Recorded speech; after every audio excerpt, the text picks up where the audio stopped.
is this really beautiful and uniform square made of double crochets.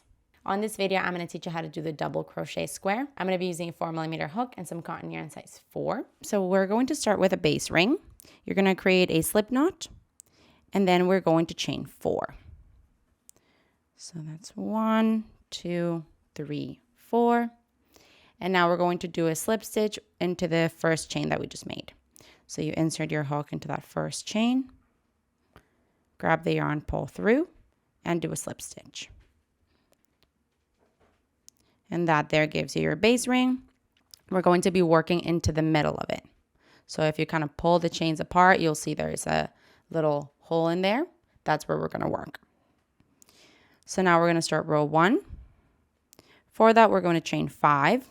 1, 2, 3, 4, 5. This chain 5 counts as a double crochet and a chain 2. And now into the ring, we're going to work the following. We're going to work 3 double crochets and a chain 2 3 times. So let's do that one time together. We yarn over into the center of the ring, 3 double crochets. So that is 1,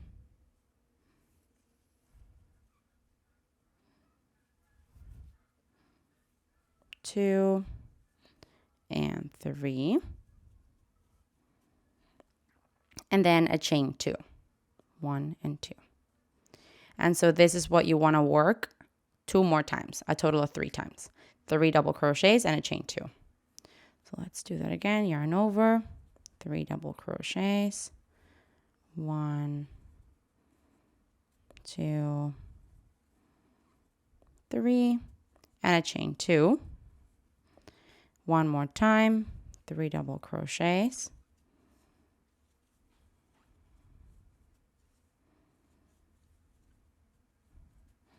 and a chain 2. And now we're going to work 2 double crochets into the ring. So this is 1 and 2. And that's basically brought you all the way around. And now we can finish it off by doing 1 slip stitch into the third of the chain 5 that you started with. So this is, let me see, 1, 2, 3. Into that third chain, we're going to make a slip stitch. And as you can see, by doing so, part of that chain 5 that you started with becomes a double crochet to make this little square that you want. Now we can move on to row 2. For row 2, we're going to start with a slip stitch into the next chain space. So into this corner here, around the chain, we're going to do a slip stitch. And now we're going to chain 7. So 1, 2, 3, 4, 5, 6, 7. This counts as a double crochet and a chain 4. And now we can start the row repeat. We're going to do 2 double crochets into that same chain space, into that corner.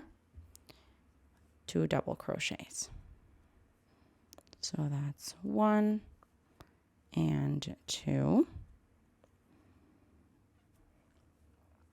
And now we want to do 1 double crochet into the top of each of the double crochets of this side. In our case here we have 3. So we're going to do 1 double crochet into each of the double crochets of the side.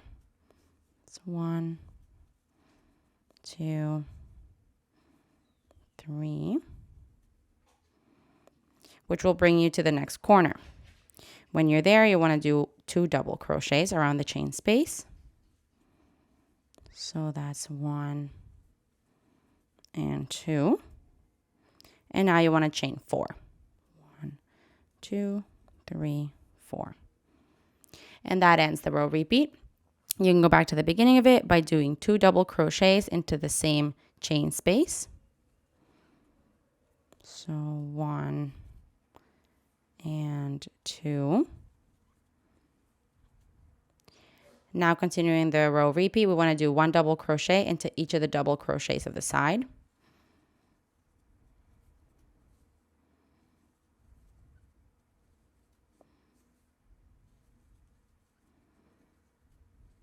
which brings you to the next corner, into which you're going to do 2 double crochets around the chain space. And then a chain 4. 1, 2, 3, 4. And that ends the row repeat again. So you want to do that on this side and then the last side of the square. And I'll see you when you're there. Just do the row repetition, basically 2 more times. I want to show you this last side of the square. I've already started the row repeat with the 2 double crochets into the chain space. Now I'm going to do 1 double crochet into each of the double crochets of the side. So for this row, it's just 2 or 3, sorry.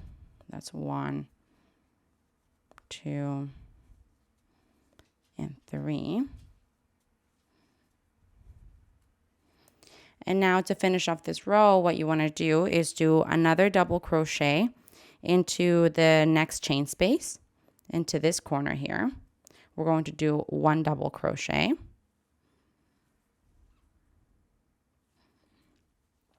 And now we can do a slip stitch into the third of the chain 7 that you started with. So we count 1, 2, 3. Into the third one, we do a slip stitch. And now I'll explain what you did there. Essentially, into the corners, you know how you want 2 double crochets before the chain 4. That last double crochet you made into the next chain space is one of them. And then the chain 3 becomes a double crochet that you slip stitch into. And so then that gives you that nice corner. This here is the end of row 2. Rows 3 and 4 are worked just like row 2. The only difference is going to be that your square continues to grow, right? So this here is row 2. Then row 3, obviously you'll have more double crochets to go to into the sides. So you'll do that. For row 3, you're going to have 4 groups of 11 double crochets. For row 4, you're going to have 4 groups of 15 double crochets. So the only difference is that you're going to do more double crochets along the sides, but the corners are worked the exact same with the 2 double crochets, chain 4, 2 double crochets. And then you work your sides. So you want to work two more rows of this so you can get to this nice square. And here we have it. This is a really beautiful, pleasant to the eye square. It's so uniform. I've seen a lot of bigger projects made with something like this. So you make a bunch of them and then you can sew them together to make a blanket, a cushion cover, wearables even. Can make for a really nice jacket, for example. But yeah, it's really fun to make because they don't really take that long. And so if you make a bunch of them and then put them together, it doesn't feel like you're working forever as opposed to working one piece back and forth to make it that big, if that makes sense. But yeah, really pretty. We love. Hey, while you're at it, why don't you just subscribe to my channel? Just do it. Just do it.